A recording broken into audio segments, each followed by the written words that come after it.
America's hopes, the basic mission here, may still be achievable.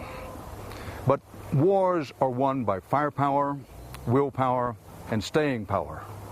The United States and its allies have the firepower, but do we, have the willpower and the staying power for the long haul? That, of course, is Dan Rather, reporting from Kabul, Afghanistan, as part of his new documentary for HDNet about the state of the war there. Afghanistan is one of the poorest countries on the planet. It's a place where the infant mortality rate is third highest in the world, where fewer than 1 in 3 adults can read.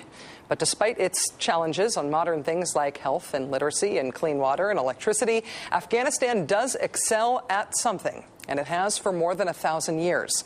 Afghanistan, of course, is known as the graveyard of empires. Alexander the Great and the mighty armies of ancient Greece couldn't hold on to it, nor could the British in the 19th century, though not for a lack of trying. And after nearly 10 years, the Soviet Union fled in 1989. Here in America, we really paid a lot of attention to that because the Soviets' defeat in Afghanistan helped get rid of the other world superpower that was our rival. Remember, back when there were 2? And now, after 7 years of us fighting there, the United States military is getting ready to double down, sending in 30,000 more troops to go with the 34,000 who are already there.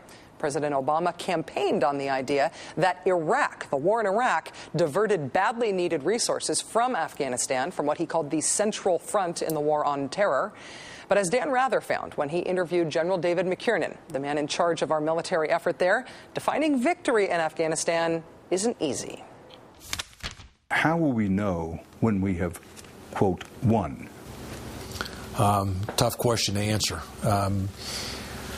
I think we've got to look at global terrorism and Al-Qaeda, which certainly has franchises outside of this region, and we've got to continue to work in an intelligence-driven way to see what their reach is, what their impact is, not only within the region but globally. And over time, I think when we determine that they are marginalized, contained, perhaps even defeated, then we'll know we've won. Marginalized, contained. In fact, in Mr. Rather's documentary, it is almost jaw-dropping to hear the honesty from some of the soldiers who are under General McKiernan's command when they talk about their mission. The war is definitely winnable. But it's not really a war. I mean, you're not really fighting against people. You're fighting against, Taliban is a way of life. So it's kind of hard to fight that. Kind of hard to fight that anywhere, let alone in the graveyard of empires. Joining us now is Dan Rather. He is the host and managing editor of Dan Rather Reports. His program, The Commander, has just premiered on HDNet. Mr. Rather, thank you so much for being here tonight. It's great to see you. Glad to be with you. Thank you.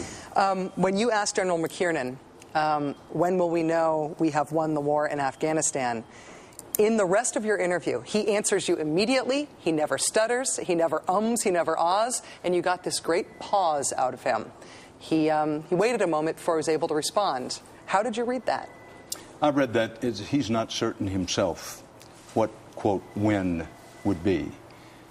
Certainly not assured about what the exit strategy is. Let me emphasize that he's a terrific general. He's exactly the kind of person one would want in the U.S. military and commanding this very difficult situation.